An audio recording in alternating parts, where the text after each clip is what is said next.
టైంకి తినకుండా ఉంటే మన శరీరం నీరసించిపోయి ఏ పని చేయలేం. అలాగే పొలంలో పంట బాగా పండాలంటే మట్టిలో ఎంత సారం ఉందనేది తెలుసుకోవడం చాలా అవసరం. అది తెలుసుకోవాలంటే రైతులు తప్పనిసరిగా భూసార పరీక్షలు చేయించుకోవాలి. తద్వారా ఎరువుల ఖర్చు తగ్గడంతో పాటు ఏ పంట వేస్తే అధిక దిగుబడులు పొందవచ్చు అనేది రైతులకు తెలుస్తుందని చెబుతున్నారు ప్రధాన శాస్త్రవేత్త చిన్నమనాయుడు.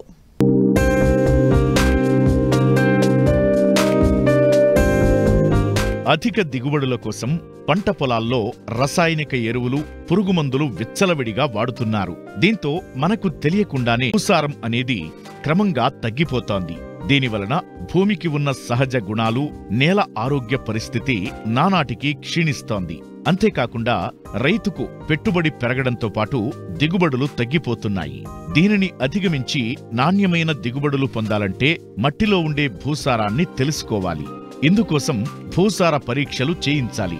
తద్వారా మట్టిలో ఎంత సారం ఉందనేది తెలుస్తుంది. ఎరువులు, రసాయనాలు ఎంత మోతాదులో వాడాలో రైతులకు తెలుస్తుంది. దీంతో ఎరువుల ఖర్చు కూడా చాలా వరకు తగ్గుతాయని తెలియజేస్తున్నారు ప్రధాన శాస్త్రవేత్త చిన్నమనాయుడు. ప్రస్తుత వ్యవసాయంలో గనక చూస్తే రైతులు ఎక్కువగా రసాయన ఎరువులు వాడటం అనేది మనం గమనిస్తున్నాం. ఇంచుమించు అన్ని పంటల్లో కూడా సేంద్రియ ఎరువులు వాడకం అనేది చాలా తగ్గిపోయింది. రసాయన ఎరువులు వాడకంతో పాటుగా మితిమీరిగా కానీ అసమతుల్యం కానీ ఒక ఎరువు ఎక్కువగాను ఒక ఎరువు తక్కువగా వాడడం జరుగుతుంది. ఎక్కువగా చూస్తే నత్రజని ఆధారిత ఎరువులు యూరియా కానీ, డిఏపి కానీ, నత్రజని సంబంధిత ఎరువులు వాడకం ఎక్కువగా ఉంది. భాస్వరస్ సంబంధిత ఎరువులు వాడకం మధ్యస్థంగాను, పొటాష్ ఎరువులు వాడకం చాలా తక్కువగా ఉన్నట్టు మనం గమనిస్తున్నాం. అదేవిధంగా పంటకి అన్ని ఎరువులు కూడా సమతుల్యంగా కావాల్సిన అవసరం ఉంటుంది. అదేవిధంగా సూక్ష్మ పోషకాలు కూడా టైం టు టైం మనకి అందుబాటులోకి రావాల్సిన అవసరం ఉంది.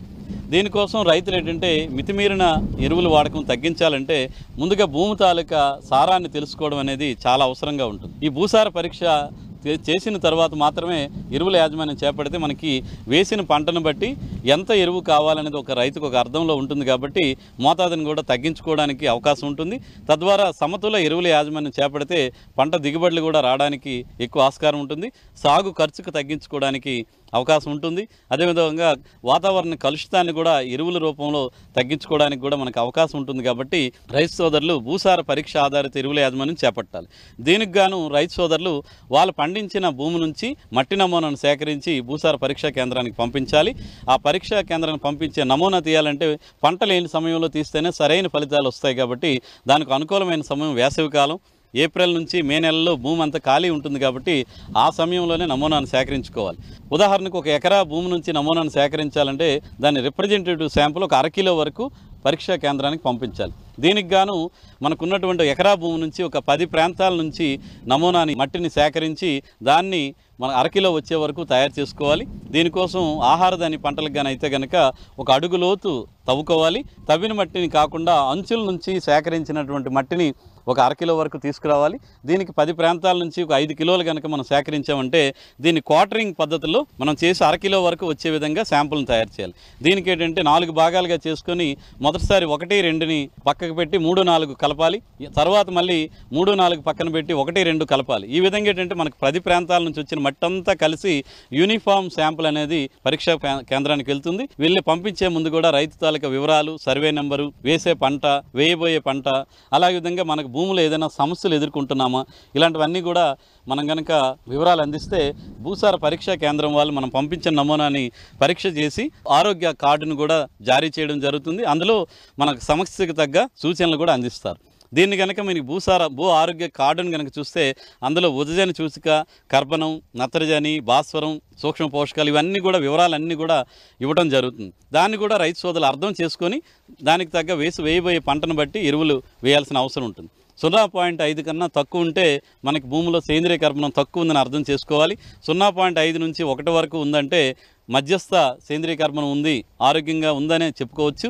1 కన్నా దాటి ఉంటే మన భూమి చాలా ఆరోగ్యంగా ఉన్నట్టు మనం గమనించుకోవాలి. మరి 0.5 కన్నా ఉండే దగ్గర సిఫార్సు కూడా చేస్తారు.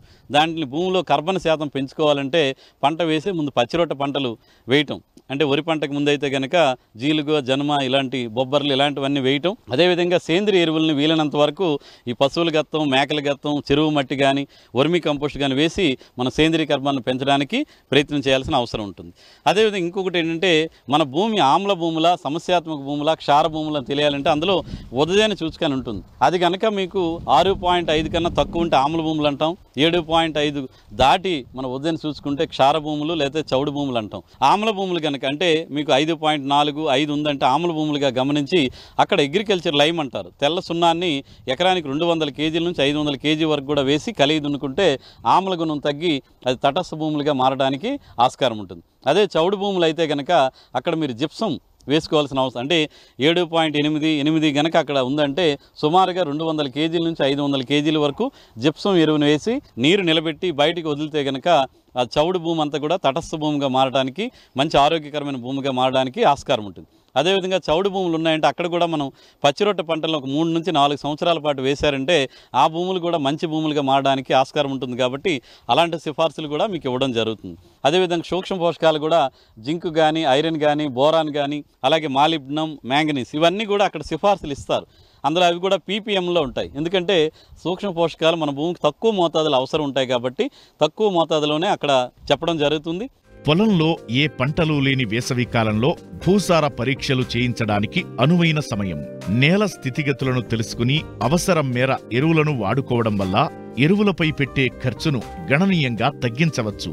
పరీక్షల ఆధారంగా సూక్ష్మ పోషకాలందిస్తే అధిక దిగుబడులను పొందవచ్చు. అంతేకాకుండా ఖరీఫ్కు సిద్ధమయ్యేందుకు రైతాంగం ఇప్పుడే అన్నీ సిద్ధం చేసుకుంటే తొలకరి నాటికి సునాయాసంగా విత్తనాలను విత్తుకోవచ్చు.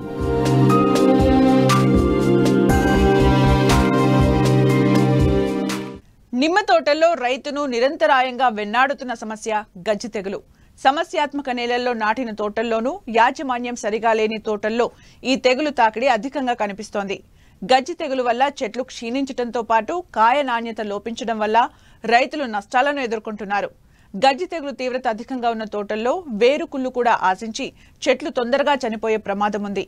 ఈ తెగులు నివారణకు చేపట్టాల్సిన సమగ్ర చర్యలేంటో ఇప్పుడు చూద్దాం.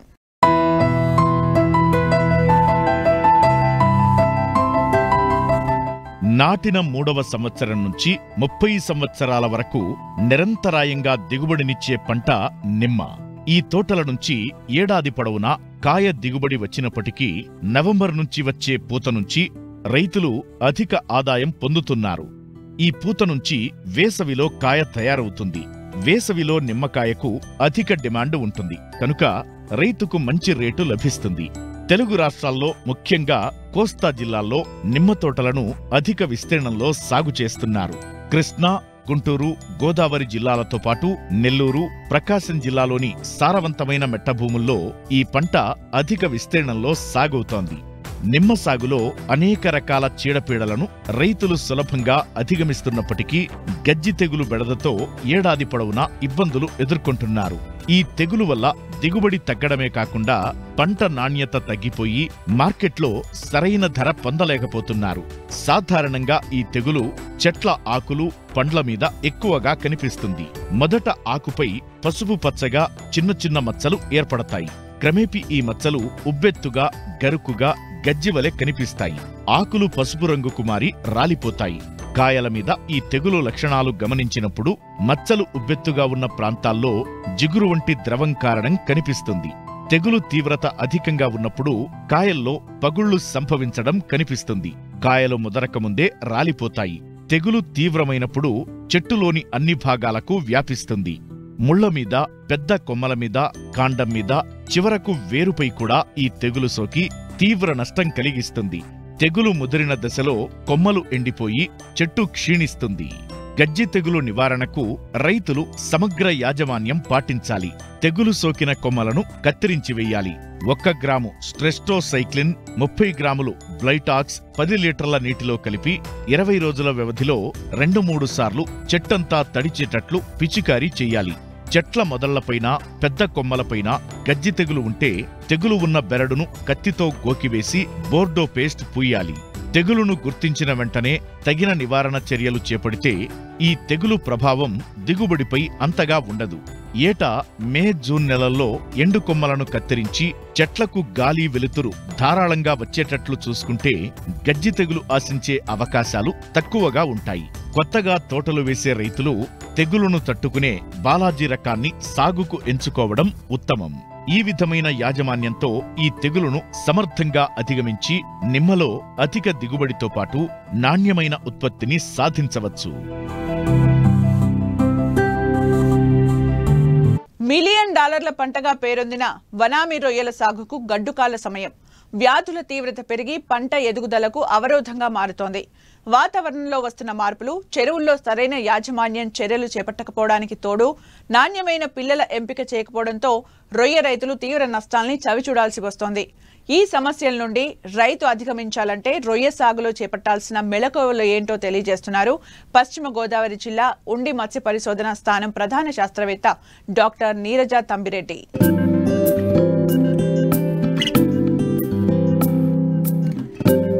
వేసవిలో ఉష్ణోగ్రతల వల్ల రోగకారక సూక్ష్మ క్రిముల బారిన పడి చేపలు, రొయ్యలు చనిపోయే ప్రమాదముంది. ముఖ్యంగా చెరువుల్లో ప్రాణవాయువు తక్కువ మోతాదులో కరుగుతుంది. తద్వారా నీటిలో అధిక సాంద్రతలో పెరుగుతున్న చేపలకు ఆక్సిజన్ అందక చనిపోతాయి. సాధారణంగా రొయ్యలకు వైరస్, బ్యాక్టీరియా, ఫంగల్, ప్రోటోజోవా, పోషకాహార జన్యుపరమైన లోపాలతో పాటు వాతావరణంలో మార్పుల వల్ల వ్యాధులు సంక్రమించే అవకాశముంది. రొయ్యలకు సోకే వ్యాధుల్లో వైట్ గట్ వ్యాధి అతి భయంకరమైనది. ఇది సోకిన 2 రోజుల్లోనే రొయ్యలు మరణిస్తాయి. ఒక్కోసారి ఈ వ్యాధి సోకితే ఆ చెరువుల్లో పూర్తి స్థాయిలో వ్యాధికారకమైన జీవులు నశించేలా యజమానులు చర్యలు తీసుకోవాలి.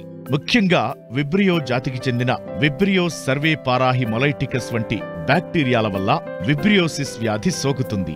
సాగు చెరువు నిర్వహణలో ఎలాంటి లోపం ఉన్నా ఇది సోకుతుంది. కాబట్టి ఎప్పటికప్పుడు పరీక్షిస్తూ సమయానుకూలంగా మేలైన యాజమాన్యం చేపట్టాలని సూచిస్తున్నారు పశ్చిమ గోదావరి జిల్లా ఉండి మత్స్య పరిశోధనా స్థానం ప్రధాన శాస్త్రవేత్త డాక్టర్ నీరజ తంబిరెడ్డి. ఆంధ్ర రాష్ట్రము చూసుకున్నట్లయితే అన్ని కోస్తా జిల్లాల్లో కూడా వన్నామీ కల్చర్ అనేది చాలా విస్తృత స్థాయిలో జరుగుతూ ఉంది. ఈ జనవరి నుంచి వేసినటువంటి ఈ క్రాపుల్లో ఏంటంటే రైతులు కొన్ని రకాల వ్యాధుల వల్ల ఈ వేసినటువంటి 15 నుంచి 30 రోజుల్లోనే కూడా రొయ్యలు చనిపోవటము, వాటిని హార్వెస్టింగ్ చేయడము, లేదంటే వాటిని నీళ్ళలోకి వదిలివేయడం జరుగుతూ ఉంది. ముఖ్యంగా వైరస్ వ్యాధి అయినటువంటి వైట్ స్పాట్ వైరస్ డిసీజ్ అనేది ఒకటి కారణం కాగా, రెండవది ఏంటంటే ఎక్కువగా వైట్ ఫీకల్ సిండ్రోమ్ అనేది కూడా ఎక్కువ ప్రధాన అంశంగా ఉంది. మూడవది వచ్చేటప్పటికి ఏంటంటే విబ్రియోసిస్ అనే దానివల్ల కూడా బ్యాక్టీరియా వ్యాధి అది, దానివల్ల కూడా రొయ్యలు ఎక్కువగా చనిపోతూ ఉన్నాయి. అంతేకాకుండా ఈ ఎంటరోసైటోజోవన్ హెపటోపీనియా అనేటువంటి మైక్రోస్పోరిడియన్ వల్ల కూడా హెపటోపాంక్రియాటిక్ మైక్రోస్పోరిడియోసిస్ అని రావటం వల్ల రొయ్యల్లో పెరుగుదల తగ్గిపోయి రైతుకి ఈ ఎఫ్సిఆర్లు పెరిగిపోయి, అంటే ఎంత మేత పెట్టినా కూడా తింటూ ఉంటాయి, అది వాటిలో పెరుగుదల ఉండకపోవడం వల్ల రైతు నష్టపోతూ ఉన్నాడు. సో ముఖ్యంగా ఏంటంటే వైరస్ వ్యాధుల విషయానికి వచ్చినట్లయితే రైతు ఈ రొయ్యల పెంపకంలో బయోసెక్యూరిటీ అనేది చాలా ముఖ్యమైన అంశము. ఇది చెరువు తయారీ చేసుకునేటప్పటి నుంచి చెరువులో రొయ్య పిల్లలు వదిలిన తర్వాత వాటి యాజమాన్యం విషయంలో కానీ, మేతల యాజమాన్యంలో కానీ, నీటి యాజమాన్యంలో కానీ పట్టుబడి చేపట్టే వరకు కూడా వివిధ అంశాలలో బయోసెక్యూరిటీ విధానాలని, అంటే జీవ వైవిధ్యం అనేటువంటి లేదంటే జీవ భద్రత అనేదాన్ని పాటించాల్సి ఉంటుంది. ఈ జీవ భద్రత విషయాన్ని చూసుకున్నట్లయితే రైతు ముఖ్యంగా హ్యాచరీస్ నుంచి ఇప్పుడు వన్నామీ రొయ్య పిల్లల్ని కొనుగోలు చేస్తూ ఉన్నారు. ఈ రొయ్య పిల్లల్లో ఏంటంటే మనకు తల్లి రొయ్య ఆరోగ్యంగా ఉంటే పిల్ల రొయ్య కూడా ఆరోగ్యంగా ఉంటుంది. ఈ తల్లి రొయ్యల్లో ఎటువంటి వ్యాధులు ఉన్నట్లయితే అది పిల్ల రొయ్యలకు సోకే అవకాశం ఉంది. కాబట్టి ముఖ్యంగా కొనుగోలు చేసేటప్పుడు ఈ రైతులు వీటిని ల్యాబుల్లో పరీక్ష చేయించుకోవాల్సిన అవసరం ఉంది. ఎంటరోసైటోజోవన్ హెపటోపీనియా అనేది కానీ లేవు అని నిర్ధారణ చేసుకున్న తర్వాత మాత్రమే ఆ పిల్లల్ని కొనుగోలు చేయవలసి ఉంటుంది. తర్వాత ఇంకొక ముఖ్య విషయం ఏంటంటే ఈ విబ్రియో అనేది కూడా ఏమవుతుందంటే, విబ్రియో అనేది రొయ్యల చెరువుల్లో ఎప్పుడు కూడా సెలినిటీ ఉన్న చెరువుల్లో 3 నుంచి 15, 20 సెలినిటీలు ఉన్నటువంటి చెరువుల్లో విబ్రియోసిస్ అనేది సర్వసాధారణంగా ఉంటుంది. ఈ విబ్రియో అనేది నీటిలో ఉన్నటువంటి సర్వసాధారణమైనటువంటి బ్యాక్టీరియము. ఎప్పుడైతే రొయ్యల పెంపకంలో యాజమాన్య పద్ధతుల్లో లోటు అనేది సంభవిస్తుందో అటువంటప్పుడు ఈ విబ్రియో బ్యాక్టీరియా బాగా పెరిగిపోయి దాని రొయ్యల్లో జబ్బుని కలిగించేటటువంటి స్థాయికి పెరిగిపోవడం వల్ల ఈ విషయంలో కూడా విబ్రియోసిస్ వల్ల రైతులు చాలా నష్టపోతున్నారు. అర్ధాంతరంగా కూడా కల్చర్ ముగించి పట్టువేయాల్సినటువంటి పరిస్థితి వస్తుంది. తర్వాత ఇప్పుడు ముఖ్యంగా చూసుకున్నట్లయితే వైట్ ఫీకల్ అనేది కానీ వైట్ గట్ అని 2 రకాలుగా పిలుస్తూ ఉంటాము. దీనివల్ల కూడా ఏంటంటే రొయ్యలలో మరణాలు ఎక్కువగా సంభవిస్తూ ఉన్నాయి. వీటికి కారణాలను మనం పరిశీలించుకున్నట్లయితే ఈ కొంచెం తక్కువ సెలినిటీలు మనకు 0 సెలినిటీల్లో కూడా మనకంటే తీపి నీటిలో కూడా ఈ రొయ్యల్ని పెంపకం చేస్తూ ఉన్నారు. అట్లాగే 0 సెలినిటీస్ నుంచి 10 సెలినిటీల వరకు ఉన్నటువంటి నీటిలో ఏమవుతుందంటే ఎండలు పెరిగిపోవడం వల్ల కానీ లేదంటే మనం వాడేటటువంటి మేతలు వృధాయడం వల్ల బ్లూ గ్రీన్ ఆల్గే అనేటువంటి హానికరమైనటువంటి ఆల్గల్ బ్లూమ్స్ వాటర్లో పెరిగిపోయి అవి చనిపోయి చెరువు అడుగు భాగానికి వెళ్ళిపోయినప్పుడు ఏమవుతుందంటే ఈ రొయ్యలు ఆ మురుగు చనిపోయినటువంటి ఆల్గే తినడం ద్వారా వైట్ కలర్గా మారిపోయి బయటకు రావడం జరుగుతుంది. దాన్నే మనం వైట్ గట్ అంటాము. తర్వాత వైట్ ఫీకల్ అనే విషయానికి వస్తే వివిధ కారణాల వల్ల రొయ్యల్లో వైట్ ఫీకల్ రూపంలో పైన నీటి పైన తేలడం జరుగుతుందనమాట. ఎందుకంటే దాంట్లో ఎక్కువ క్రొవ్వు పదార్థాలు ఉంటాయి కాబట్టి నీటి సాంద్రత కన్నా అది తక్కువగా ఉంటుంది కాబట్టి అది పైకి తేలడం జరుగుతుంది. దీనికి ముఖ్యంగా వైట్ ఫీకల్కి కారణం చూసుకుంటే విబ్రియోసిస్ అని చెప్పచ్చు.